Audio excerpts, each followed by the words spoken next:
Thank you all for being here. Welcome to the Albuquerque Fire Rescue Promotion and Recognition Ceremony. I am Deputy Chief Alejandro Marufo with Albuquerque Fire Rescue. Would everyone please stand for the presentation of the colors presented by the Albuquerque Fire Rescue Honor Guard and for the national anthem performed by Emily and Verity Gray.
Please be seated.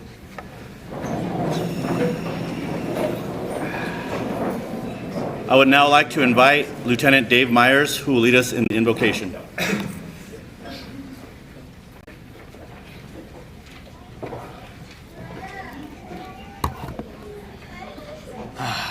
Good afternoon, fire family. How are we doing today?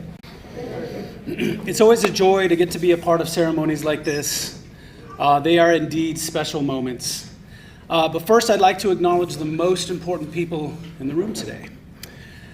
Although important, yes, it's not our elected officials, even though they do and work an impossible job trying to govern our city.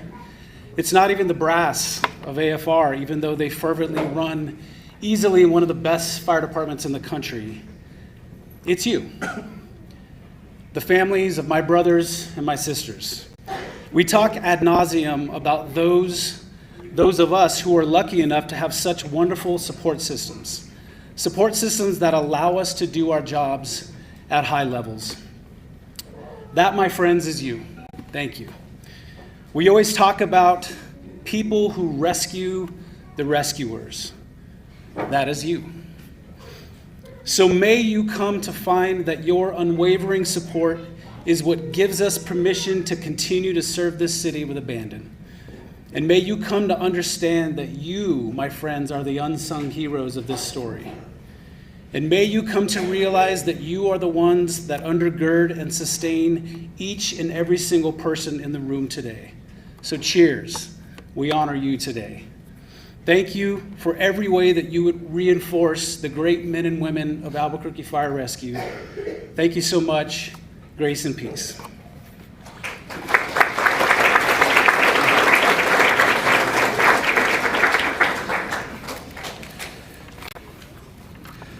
Thank you, Lieutenant Myers. I would like to now welcome and recognize some special guests joining us today. Fire Chief Emily Jaramillo, Mayor Tim Keller, Councilor Renee Grout, Councilor Dan Champagne, Councilor Tammy Feeblecorn, AFR Medical Director, Dr. Kim Pruitt, ACS Director, Jody Escobar, and APD Major Langwood. Let's get some love. Also in attendance today are AFR's executive staff, Deputy Chief Chris Sotelo, Deputy Chief Clint Anderson, Deputy Chief Jason Garcia, Deputy Chief Jason Charlton, Shift Commander Mike Rogers, Shift Commander Joe Lopez. Sorry, Shift Commander.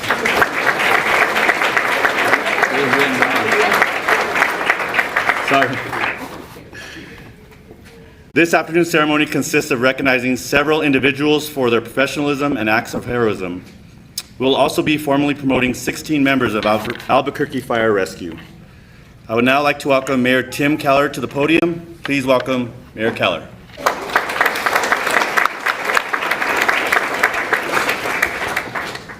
Well, it's wonderful to be here today on this rainy afternoon, or rare rainy afternoon.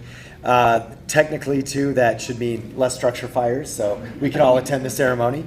But, for me, this is always a wonderful occasion when we're able to welcome folks into a promotion, into a new role, and to advance in leadership to try and keep our city safe and our families safe each and every day. Now, I also know that we've got, essentially about 16 folks taking on new roles. And they are going to be entrusted with a bigger responsibility.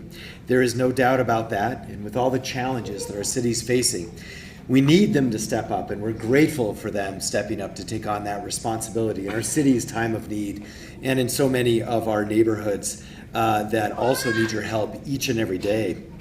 Now, I also know that for us, we're going to honor some folks, as we heard, who have done the heroic things that we often take for granted in our fire department. And so today, we're going to make sure and pause and not ever take that service for granted. In particular, saving a life up out on the sand dunes, and also literally pulling people out of a structure fire, and some partners at BCSO who helped out with those life-saving efforts. And so we are grateful for the work of the men and women in AFR each and every day.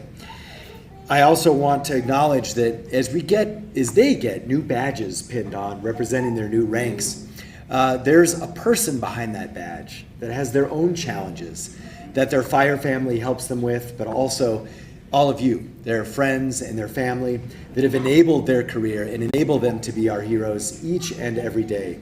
And so I'm deeply grateful for all the families who support our AFR fighters, firefighters, and paramedics each and every day. Thank you so much to the families and friends. Now, I do want to acknowledge a couple of things just about our department. This department continues to grow. It continues to be one of the finest departments in the country. You hear us say that a lot, but I think because this round of folks, you're all getting promoted, you already know this.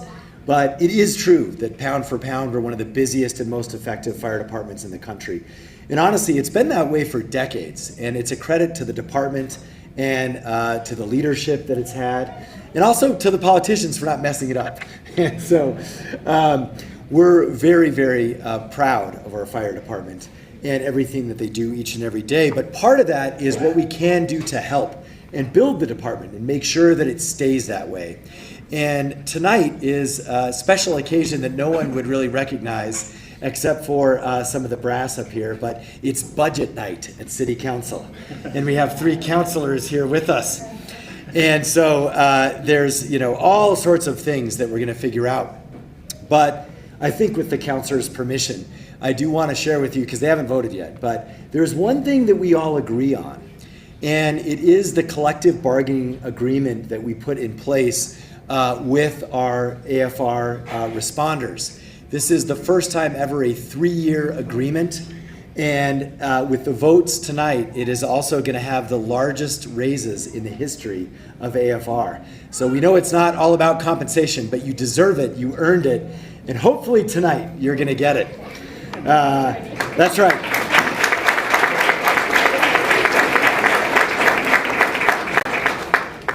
And without going into too much of the details, but there's some things that I know folks here know about. We're finally getting a big 15% increase for paramedics. We're going to have intermediates getting a raise for the first time ever, so they're actually differentiated. And of course, across the board, there's a 4 and a 5 year bump over the next 2 years. So these are long overdue, but it shows that our commitment is there, and also it's going to be there in the long term because of that 3-year agreement that we have.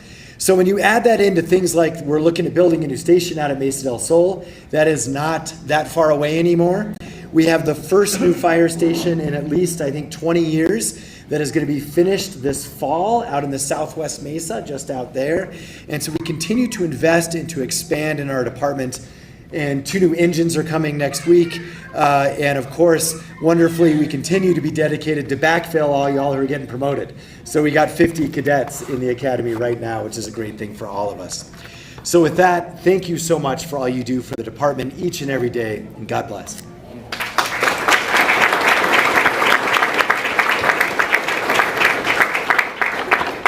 Thank you, Mayor Keller. I would now like to invite Fire Chief Emily Jaramillo to say a few words. All right, thank you. We know we're packed in here. One of the things we like about doing our ceremonies here is this is where we all went through the fire academy. So I think most of the family were probably here for family night at some point. So it's kind of cool to bring everyone back to this location. So we appreciate your being maybe a little more uncomfortable in here and being packed in. I mean, my kids are here, and we know that it's not the most fun thing for them, but they are welcome, and I'm sure they're all excited that they got checked out of school to be here too. So, but thank you all for coming here today. Before we begin, I'd like to thank a few important people in the room. First of all, just to echo Mayor, all of you all of the family members. I think Mayor and Dave mentioned you all. Without the family support, our firefighters wouldn't be able to come to work every day.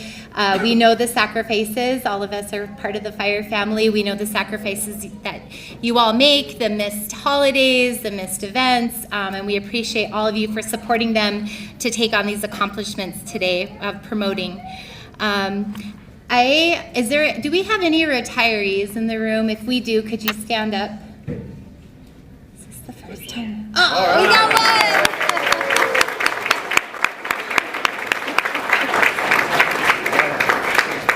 We've never had a ceremony that didn't have a retiree, so I was like rolling the dice there. But we want to thank our retirees. They provide a tremendous amount of support to our department. Your presence reminds us of the legacy we carry forward. Our retirees laid the groundwork for what this department stands for. We wouldn't have all the great things that Mayor just highlighted without all of the people that put in the work before us. So we're grateful for you and the example that you've set. And then, of course, to all of our department members gathered here, thank you for coming and standing with your brothers and sisters as you take the next step. And then lastly, for all of our distinguished guests, like Mayor mentioned, it is a very busy season at Council. It is the budget season.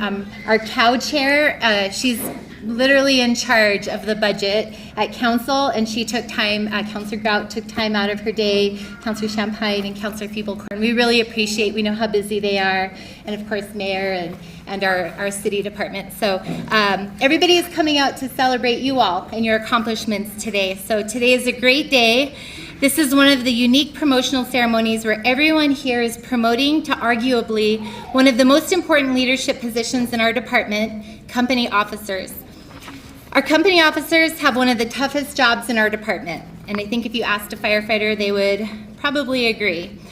You've earned something that each of you has worked very hard for. You've put in the time, done the work, and now you're stepping into a new role, and we are proud of each of you. But before we have your families come up to pin your badges and celebrate everybody that's here for the recognitions, I want to reflect on why all of us are here today. This job is about service. It always has been, and it always will be. And I'm not talking about the calls we run or the fires we fight. I mean the kind of service that happens when no one is watching. The kind where you show up when it's hard, where you take care of your people, and where you put the needs of others ahead of your own, because that's what we all swore to do. When we took our oath, we promised to serve, not just to answer the exciting alarms, not just to wear the badge, but to serve the people of the community with courage, compassion, and integrity. Our oath wasn't just a formality, it's a commitment to be there on someone's worst day, and to be steady when things fall apart, and to give them the best of us every single time. And here's the truth, the public expects that from us. They may not say it out loud, they may not always thank us for it, but the expectation is there. When our residents call for help, they expect trained, capable, honorable professionals to show up, people who value service over status, duty over ego. And when Albuquerque Fire Rescue firefighters answer the call, that's what we all strive to do. And when you promote, that expectation only grows. The badge that you're about to wear isn't a reward, it's a responsibility. Leadership in the fire service isn't about being in charge, it's about taking care of the people in your charge. It's about setting the tone, making the tough calls, sometimes making unpopular decisions because they are the right thing to do, and being the person your crew and your community can count on when it matters the most. Service means more than responding to 911 calls and wearing the uniform. It means investing in your people. As a company officer, you are the one that sets the tone on your truck and at your station. As a lieutenant, you're entering the first official level of leadership in our department. As a captain, you are assuming an even higher level of leadership. I asked a group in the CERT class a few weeks ago, who do you think has the most direct impact on morale and interest in our profession? All the students looked around the room and they came to the conclusion and said us. Company officers are the ones holding the line on training, safety, and standards. You are also the ones running the calls, writing reports, and making sure your crew is taken care of. Taking on this responsibility means being there when your firefighters are struggling, and it means having the strength to protect what this profession stands for. And if any of us ever lose sight of where we came from, if we forget the oath we took or why we took it, we risk losing the very thing that makes this job worth doing. I'm going to read you a few quotes from the most recent group of candidates that were selected for the 104th Cadet Class. These new firefighters will be on your trucks, and your leadership will be critical in helping shape the future of our department. I want you to think about how you want to be seen as a leader by those around you. One of our candidates wrote, I could have easily signed up to learn a trade or obtain a degree and find work that pays the bills and keeps me fed. But to me, those things lack meaning. I want a career that pushes me to strive to be the best version of myself on a constant basis. I want to serve my community in one of the hardest ways possible. I want to be relied upon by the community and my coworkers to always do my best and work my hardest. I believe with all my being I was meant to serve. Another candidate wrote, the fire service is rooted in trust. It cannot function without it. That trust comes from deeds and actions of those performing within it, inside the community. As I thought to myself, who would be the most trusted and respected individuals within the community? I immediately thought of my father and the fire service. The most good I can do for my community is here at Albuquerque Fire Rescue and nowhere else. We need leaders in this department who stay grounded, who lead with heart, and who remember that we serve the public, not ourselves. Every decision we make, every action we take carries the weight of our oath and the trust of our community. Part of that is always striving to do better. Firefighters in Albuquerque face challenges every day, and the demands keep on growing. Just ask any of them, and I'm sure your family members can all agree to that from the stories you tell. As a department, we are constantly striving to adapt to meet the needs of our community. AFR is a progressive department, and sometimes the decisions that we all have to make as leaders are very hard. But we must keep our compasses pointed north to what we signed up to do, to serve our community, take care of our brothers and sisters in the department, and most importantly, remember who is most important in our lives, our families and friends that support us so we can do this work. So today, as you accept these new roles and responsibilities, and as we recognize a couple of our crews, I ask you to renew that promise within yourself. Carry forward the traditions of honor, duty, and service that built this department. lead with integrity, stand for what's right, and serve with the heart and passion that is. Congratulations on your well-earned promotions and recognitions today. I would like to leave you with one final quote from a future AFR firefighter. I want to do something meaningful and noteworthy with my life. I think the members of AFR push themselves to be the pinnacle of the fire service in New Mexico, and that is the type of organization I want to be a part of. I want to be surrounded by competitive and competent professionals who will push me physically and mentally. So to all of you being promoted today, be the leader these firefighters need. Thank you, and on behalf of all of fire administrations, congratulations, and thank you for stepping up to take on this very challenging leadership role.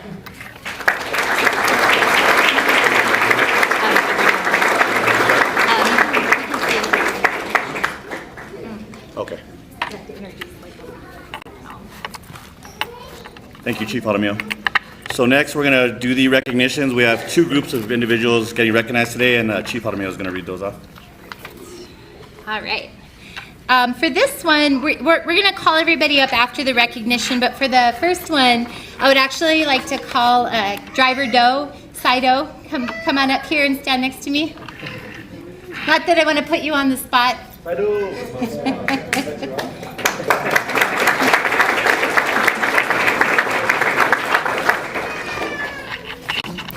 I've been in EMS for 20 years in this department, and this is probably one of the coolest calls that we've ever highlighted. So I wanted everybody to see the person that was orchestrated this amazing save while I read about it. And then we'll call, this was definitely a team effort, but this is an amazing individual behind me. So I want you up here with me while I read this. On April 13th at approximately 6 p.m., Rescue 14 and Engine 14 were dispatched to the area of 9 Mile Hill sand dunes on Albuquerque's west side for a report of a cardiac arrest. Rescue 14 arrived first and was met by a bystander in an off-road vehicle, as well as a BCSO deputy in their patrol vehicle. They advised Rescue 14 they had a patient who was a 14-year-old male at the very top of the dune who was in cardiac arrest, so his heart had stopped beating. Realizing, you were upgraded that day. He's a driver, but he was upgraded to lieutenant. Realizing that Rescue 14 did not have the ability to get through the sand and make it up to the patient's location, the Rescue 14 officer, driver Sido, quickly shuffled all of the life-saving EMS equipment off of the rescue and into the off-road vehicle, and he jumped into the BCSO vehicle for a ride up to the patient's location by himself. He was the only firefighter with that equipment. With all the equipment, there was only space for the rescue officer to ride. However, based on the critical nature of the patient, Driver Doe made the decision to respond to the patient alone while the rest of the crew was transported up separately. Upon arrival to the patient, Driver Doe found a 14-year-old male who was unconscious, not breathing, and was unresponsive, and a bystander was performing CPR. They stated that the patient had suddenly collapsed and was turning blue. They immediately began CPR and called 911, and because of his swift action, Driver Doe was the only medical provider on scene, and he quickly started assigning duties to the bystanders who were assisting. So not only was he starting to make decisions, he was coaching bystanders on how to help save this patient's life. He coached them to briefly pause compressions while he assessed for a pulse. Not finding one, he instructed a sheriff deputy to resume CPR while he placed defibrillator pads and positioned our Lucas device, which is our CPR machine, on the patient. After the pads were placed, Driver Doe, still the only AFR provider on scene, identified that the patient was in a lethal arrhythmia known as ventricular fibrillation. He delivered a single shock to the patient, and then he had the deputy resume CPR. After about 100 additional compressions, the patient began spontaneously breathing, opened his eyes, and had a strong, palpable pulse. By this time, the rest of the Station 14 crew arrived to assist.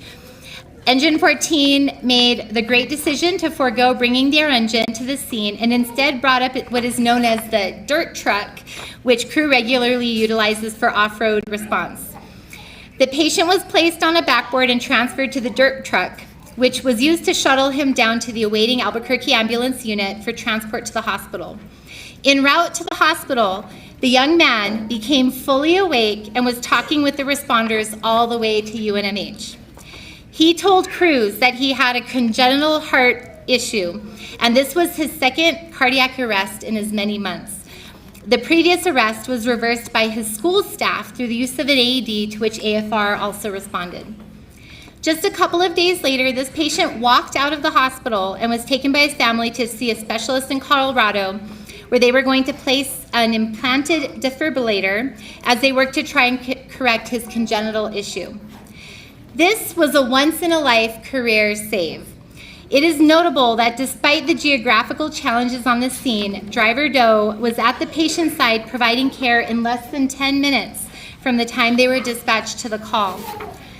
The quick action by the school staff a month before, the bystanders, the BCSO deputy, our dispatcher in the alarm room, and the Station 14 crew led to the successful outcome and saved this young man's life. This case highlights the importance of early recognition of cardiac arrest, immediate activation of EMS, bystander hands-only CPR, getting advanced life support care on scene as quickly as possible as the key links to the chain of out-of-hospital cardiac arrest survival. So with that, AFR would like to not only recognize Driver Doe, but all the other individuals for their heroic efforts that day.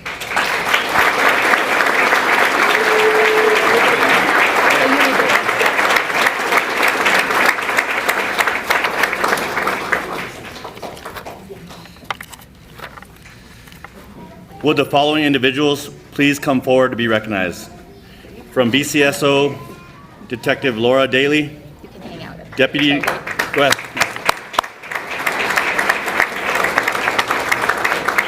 Deputy Lawrence Chavez.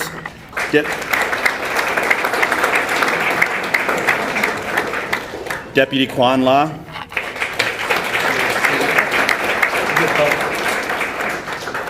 Deputy Rodolfo Reyes.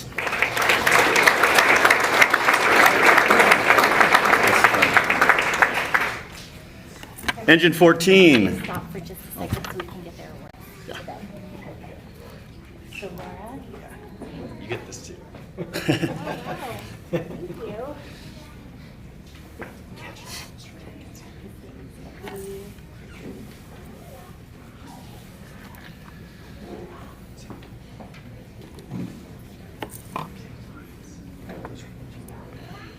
If any of their family members want to take pictures, free to come up.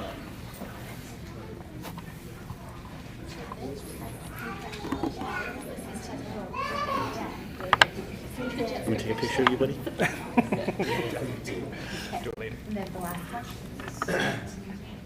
There we go. Now we're done. All right.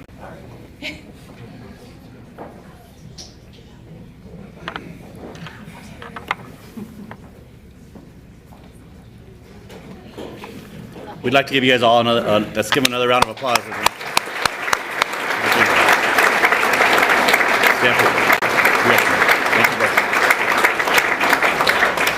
Next, we're going to recognize the Engine 14, Rescue 14, and the dispatcher, all the people on scene of the call. We'll start with Engine 14, Lieutenant Ricardo Trujillo.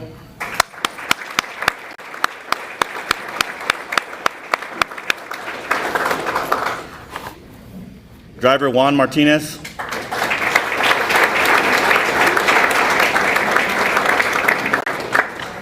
Firefighter Aaron Poston. Oh, on.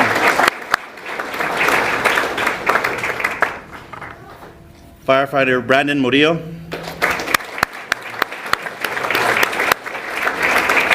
Poston. Wait, sorry.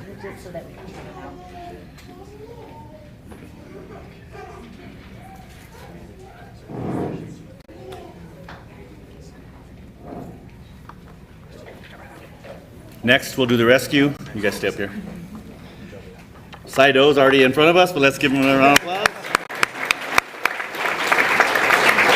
And then, driver Ruben Gonzalez.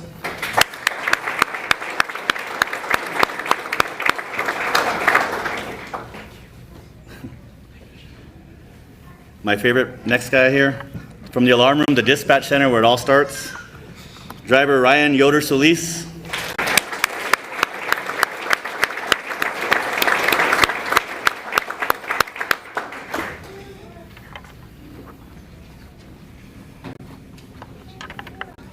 And last but not least, QI Officer Captain Robert Lepre.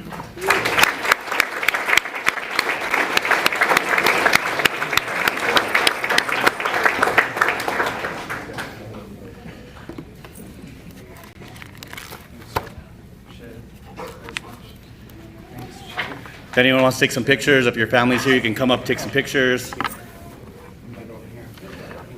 Yeah. Let me get out of the way. Take pictures of them.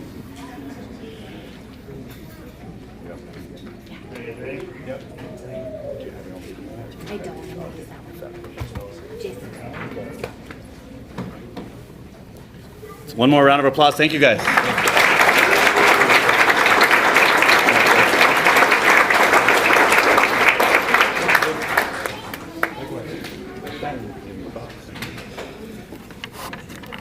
Once again, Chief Emily Jaramillo will recognize the Marquette Fire crews. All right.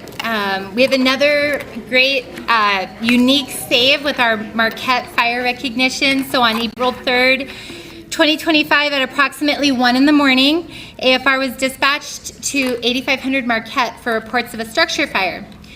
As they arrived, Engine 5 reported a 2-story apartment building with fire and smoke showing from the first floor. Engine 5 took command and stretched a hose line for fire control and search.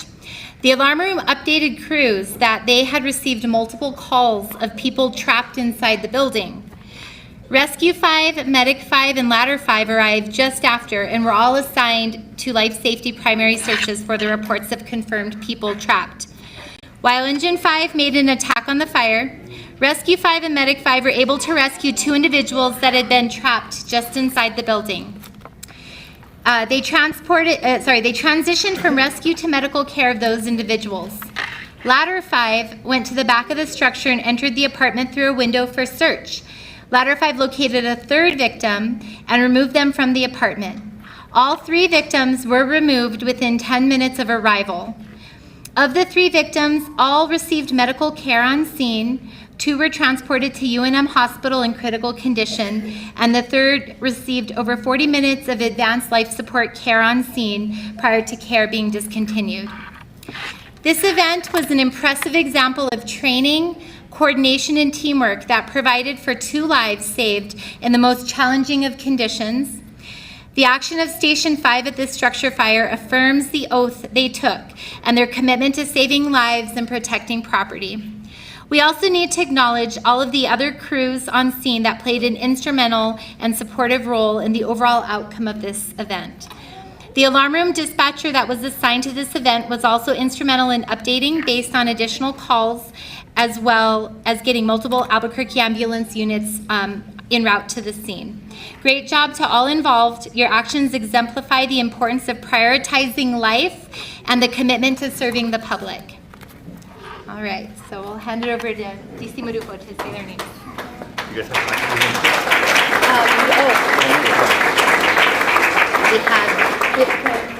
Oh, yeah. yeah.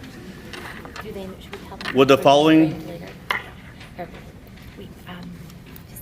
I'll here, let me do it. We got the cert signed this morning, so we are going to frame these for you. So after you get your cert from Mayor Keller, if you could give it back to Captain Gray, and then he will put yours in the nice frame also. We have them, we just didn't have enough time to get them framed before the ceremony. We should have made it at 2, then we would have had time. So when you come up, if you could hand it back to Captain Gray. We signed them though. We did sign them. Would the following individuals please come forward? Lieutenant Christopher Northup.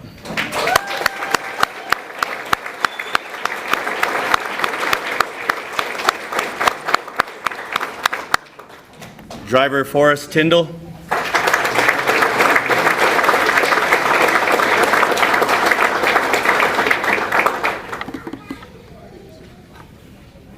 Firefighter William Levi.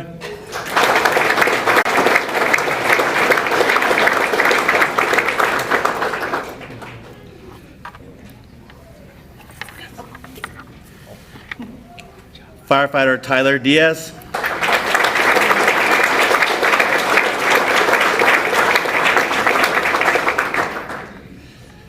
One of my favorites, Lieutenant Tommy Zanone.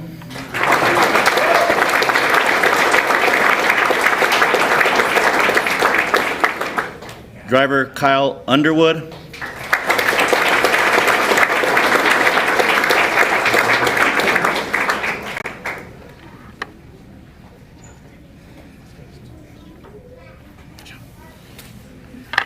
Lieutenant Jared Herrera.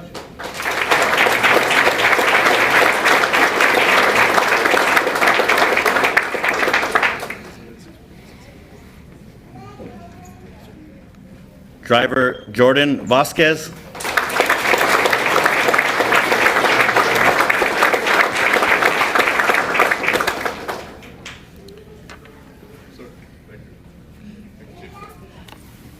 He's got a good voice.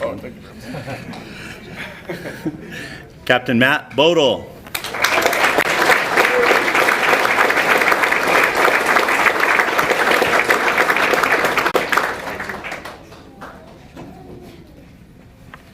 Driver Matt Klosterman.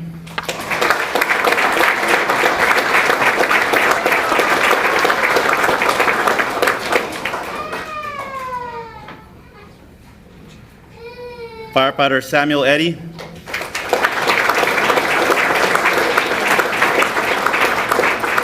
Ready? Battalion Chief Ryan Perry.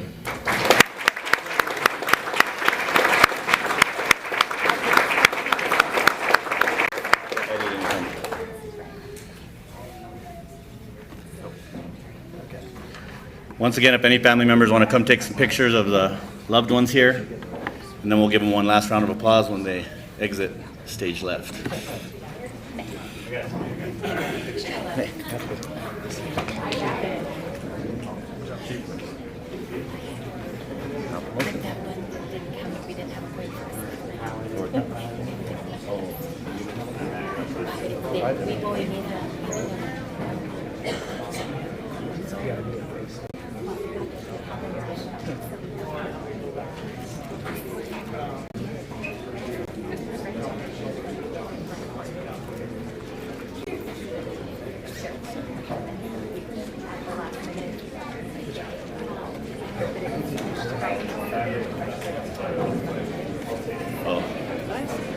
We just didn't have time for the friends. We got everything else done.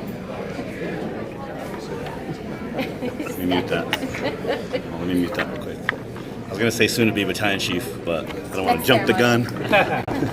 Soon to be. I got him? Yeah. Appreciate it. That was great.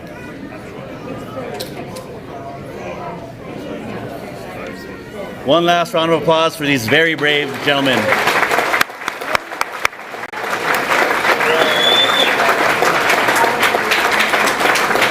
You guys. Okay, now to the part where we actually get badges and promote some people here. We'll now recognize those members promoted to the rank of lieutenant. After these members have been given their badges, we would like to invite their family members to come forward and pin their loved ones and take photos. So if you guys could come up as your name's called to this side here and then exit to my right. New Lieutenant Mario Mendez.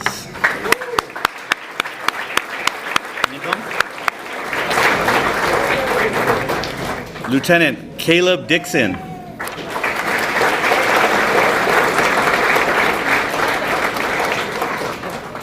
Lieutenant David Crespin.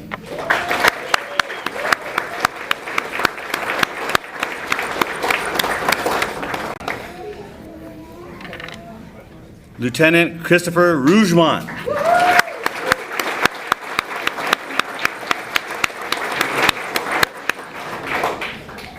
Lieutenant Michael Patelli.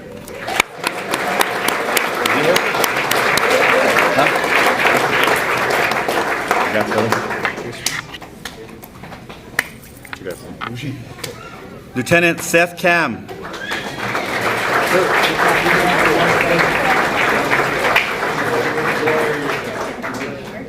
Lieutenant Jared Montoya. can't read it. Let's give one last round of applause, and then family members, you can come up and pin your badge. Have the deputies move so that they can pin right there.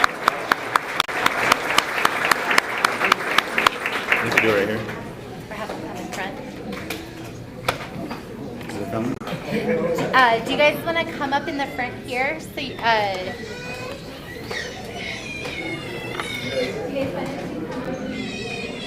All the people that just got their badges, come up to the front, and if your loved ones want to pin your badge on. yeah.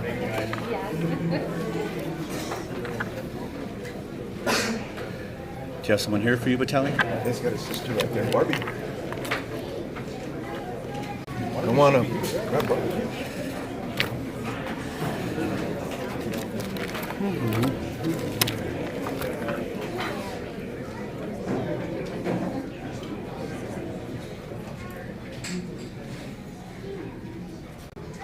Do we have snacks outside?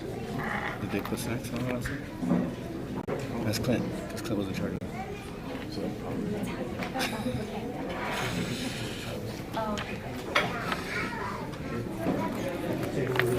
Yep. There's.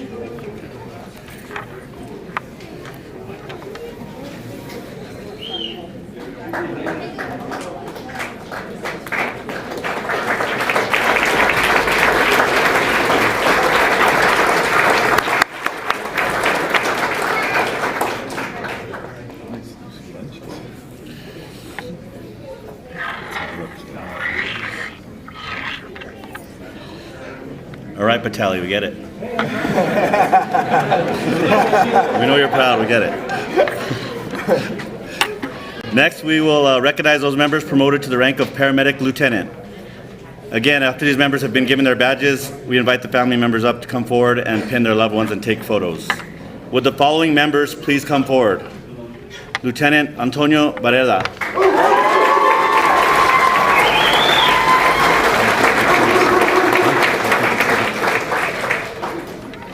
Lieutenant Katrina Torres.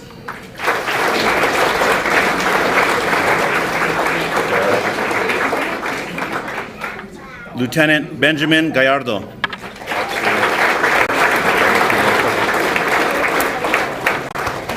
Lieutenant Robert Jaramillo.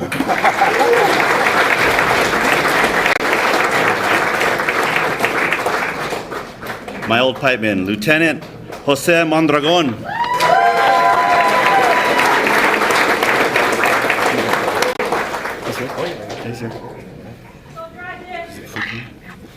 Lieutenant Fook Mai.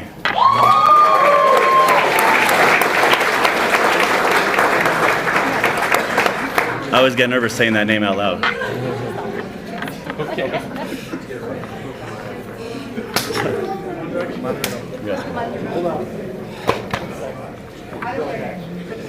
Lieutenant Denver Miller.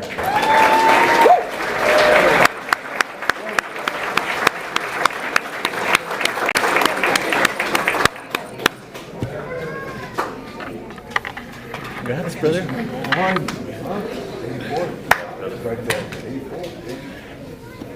Lieutenant Angelo Pacheco.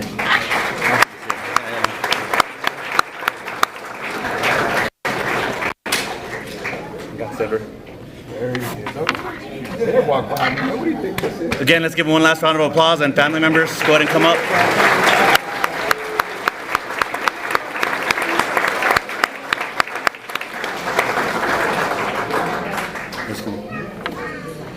We invite the family members up to pin badges and take photos.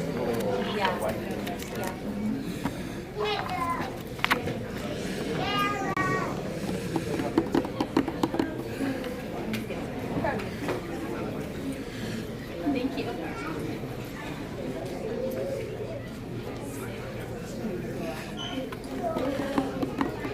How fair take some of you guys?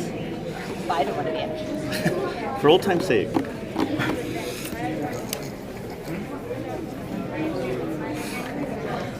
I get nervous saying his name.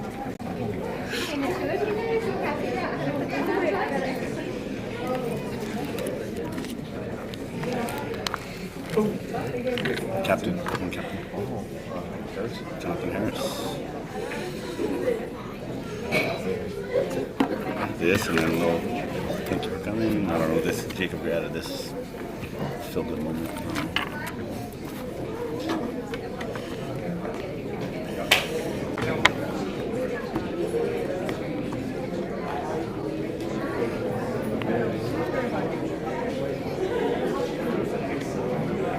Boy, Mondragon. Mondragon. That's it. baby. Mondragon. Mondragon. Yeah. Very handsome. When you were piping at 11s, I never thought you'd make it this far. All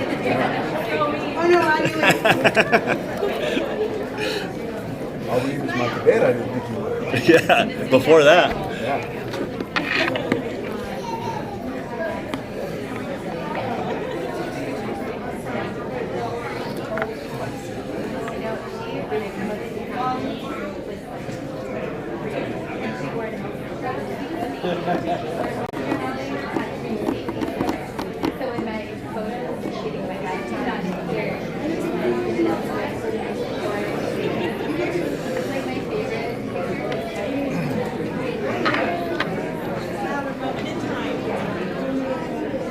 Congratulations, lieutenants. Let's give them one last round of applause.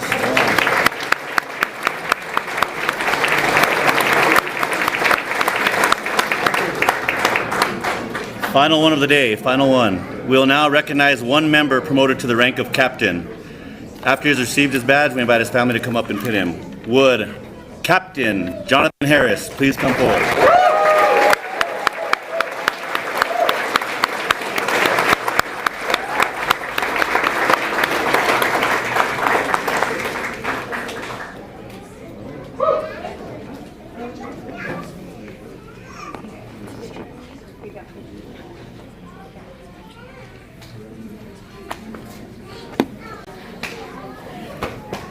He was our rookie at Nines.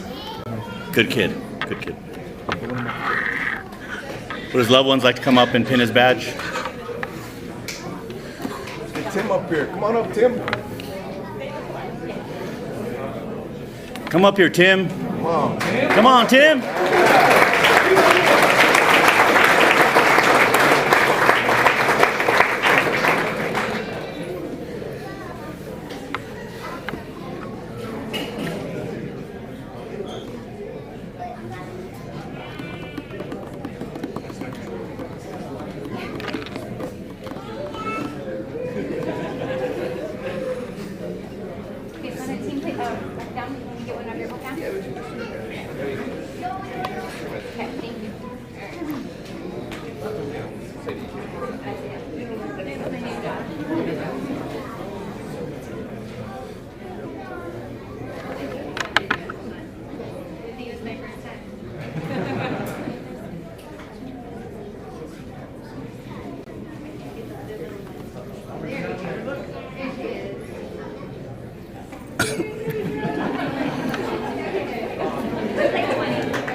Yes, I know.